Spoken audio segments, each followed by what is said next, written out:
Thank you for inviting me here.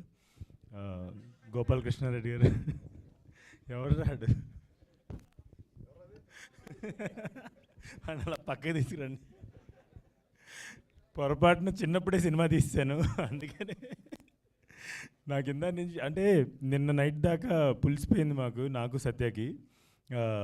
ఒక shoot జరిగింది పొద్దున్నే. అసలు చాలా ఇంపాసిబుల్ అనిపించింది, కానీ చింతా గోపాలకృష్ణ రెడ్డి గారు కాబట్టి, వినయ్ కాబట్టి, వినీషా, రాజా వీళ్ళు ఉన్నారు కాబట్టి నేను ఆ మోటివేషన్తో ఇక్కడ ఇవాళ రాగలిగాను. మొదటగా ప్రొడ్యూసర్ గోపి గారి గురించి కొంచెం మాట్లాడాలి, ఎందుకంటే ఆయన నాకు కూడా ఇప్పుడు జరుగుతున్న రావు బహదూర్ సినిమాకి కూడా, సత్య నేను చేస్తున్న రావు బహదూర్ సినిమాకి కూడా ఆయన వన్ ఆఫ్ ద ప్రొడ్యూసర్స్. ఎప్పుడైనా ఎవరైనా 30 minutesలో స్టోరీ చెప్పాలని చెప్పేసి ఈ 30 నిమిషాల్లో కథ చెప్పడం అనేది ఒక పాపులర్ థింగ్, మనకి అందరికీ తెలిసే ఉంటుంది. సో 30 నిమిషాల్లో కథ చెప్పాలన్నప్పుడల్లా నాకు చాలా టెన్షన్ వచ్చేస్తుంది అనమాట. ఎందుకంటే వాళ్ళకి ఇప్పుడు ఈ కథలో ఉన్న డీటెయిల్స్ అన్నీ ఎలా అర్థమవుతాయి, ఎలా చెప్పాలి 30 minutesలో అని చెప్పి చాలా కంగారు పడిపోతుంటా. అలాగా ఒక 30 minutesలో ఆయనకు కూడా ఒకరోజు కథ చెప్పాల్సి వచ్చింది. సో కథ చెప్పిన తర్వాత నాకే తెలుసు నేనేమీ చెప్పలేదు కథ పూర్తిగా, అట్లా పైన చెప్పేశానని. కానీ కథలో ఉన్న డీటెయిల్స్ అన్నీ ఆయన నాకు చెప్పారు రిటర్ను. సో ఆయనకి కథను అర్థం చేసుకోవడంలో నాకు ఎప్పుడైనా కథ చెప్పాలంటే గోపి గారికి ఆ తర్వాత యాక్చువల్లీ అలా వంశీ గారికి బాగా అర్థం అవుద్ది. నాకు మామూలుగా చెప్తే కథ చాలా డీటెయిల్డ్గా అర్థం అవుద్ది. అలా గోపి గారు నాకు బాగా ఇష్టమైన నెరేట్ చేయడానికి ఇష్టపడేటువంటి ఒక ప్రొడ్యూసర్ ఆయన. తర్వాత ఈ ఫిలిం ఆయనతో పాటు వాళ్ళ పిల్లలు వినీషా అండ్ రాజా ప్రొడ్యూస్ చేశారు. నాకు రాజా తెలుసు బాగా, మా ఫిలిం కూడా సెట్ మీద వస్తుంటారు. అయితే ఇక్కడ ఇన్ఫ్యాక్ట్ కరెక్ట్ మెన్షన్ చేయాల్సిన ఒక ఇంపార్టెంట్ పర్సన్ వినీషా కూడా, ఎందుకంటే తన ప్యాషన్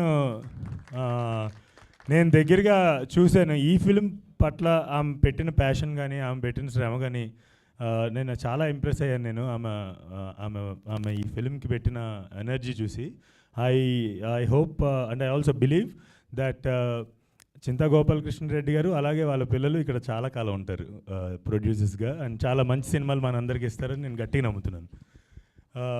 తర్వాత వినయ్ రత్నం చిన్నప్పుడు నా సినిమా చూశాడు, కానీ 5 ఏళ్ల క్రితం నేను స్క్రీన్ రైటింగ్ ఒక మెంటర్షిప్ ప్రోగ్రామ్ చేస్తాను నేను. దాంట్లో ఫస్ట్ బ్యాచ్లో వినయ్ రత్నం కూడా ఒకరు అనమాట. అక్కడ ఒక 100 మంది ఉంటే 100 మందిలో ఒకడు మాత్రం ఇట్లా నిక్కబడుచుకుని కనిపించాడు మొత్తం సెషన్ 2 రోజులు కూడా. దాంట్లో అది వినయ్ రత్నం అనమాట. చాలా టూ మెనీ క్వశ్చన్స్, నాకు ఒక ఫేజ్ మాత్రం బాగా గుర్తుండిపోయింది ఆ సెషన్ మొత్తంలో. టూ మెనీ క్వశ్చన్స్, అయ్య బాబోయ్ ఇంకోసారి కనిపిస్తే ఇంకో క్వశ్చన్ అడుగుతాడేమో అని చెప్పేసి 2-3 సార్లు తప్పించుకున్నా కూడా. ఆ తర్వాత అయితే 5 years తర్వాత సర్ప్రైజింగ్గా ఒకరోజు గోపి గారు ఫోన్ చేసి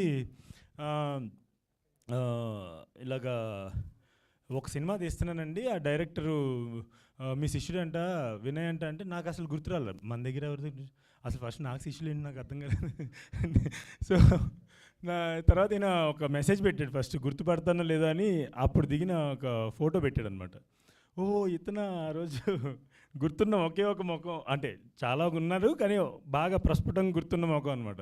సో పెట్టి ఇలాగా నేను WRCలో రైట్ క్లబ్లో స్క్రీన్ ప్లే సెషన్ అటెండ్ అయ్యానని చెప్పేసి డైరెక్ట్ చేసిన ఫిల్మ్ అని ఫోన్ చేశాడు.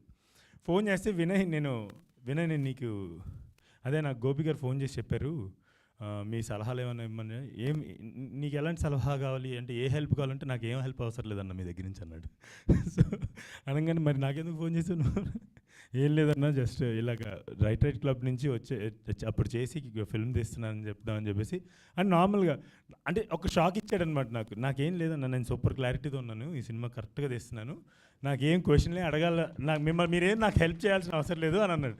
దట్ ఈస్ ద మోస్ట్ ఏమంటారు, నిజంగా శిష్యుడు అని అంటే కనుక I'm the most proud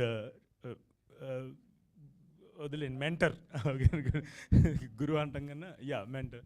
so I'm really proud of you Vinay for your whole journey. ఇక్కడ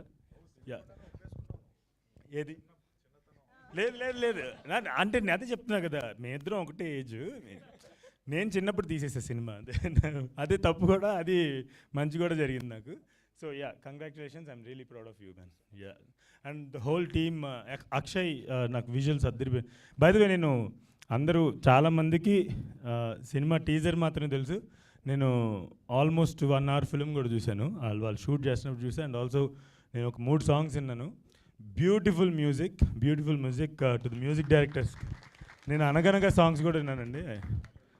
అనగనగా రవి అండ్ చందు, అనగనగా సాంగ్స్ కూడా విన్నా. I love them. అండ్ నేను ఈ 3 songs ఏదో అంటే మేము అప్పుడప్పుడు ఒక ఆఫీస్లో కలిసినప్పుడు విన్నాను.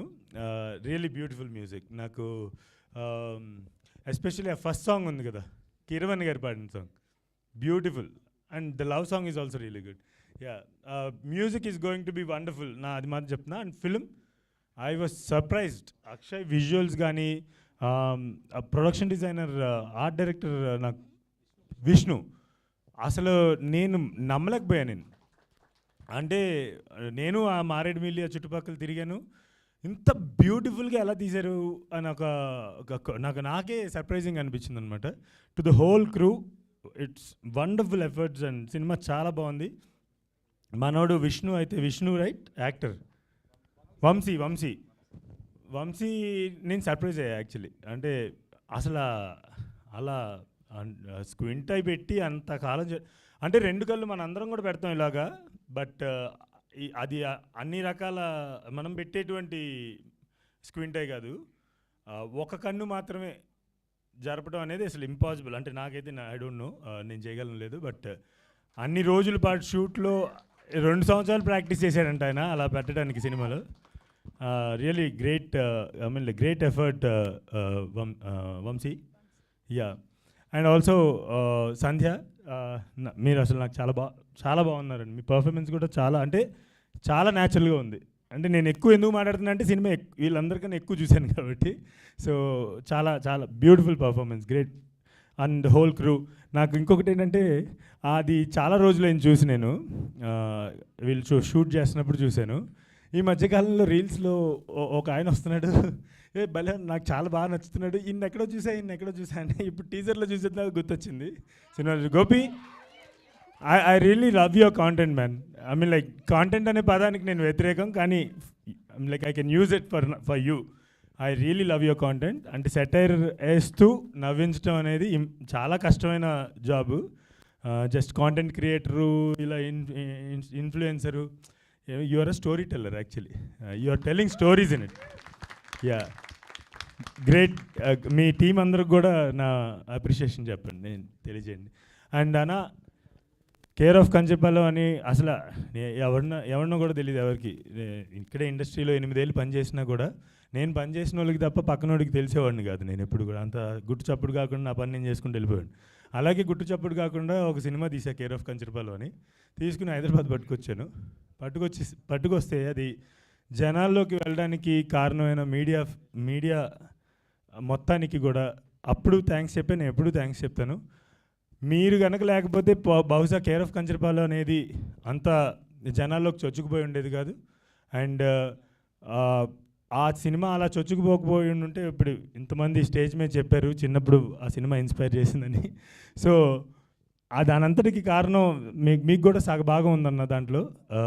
అలాగే నా సినిమాని ఎలా అయితే ప్రమోట్ చేశారో, జనాల్లోకి తీసుకెళ్లారో, అలాగే వినయ్ రత్నం చిదంబరం సినిమాని కూడా జనాల్లోకి తీసుకెళ్ళి అందరికీ చేరేటట్టు చేస్తారని మనస్ఫూర్తిగా కోరుకుంటూ మీ అందరికీ థ్యాంక్ యూ వెరీ మచ్.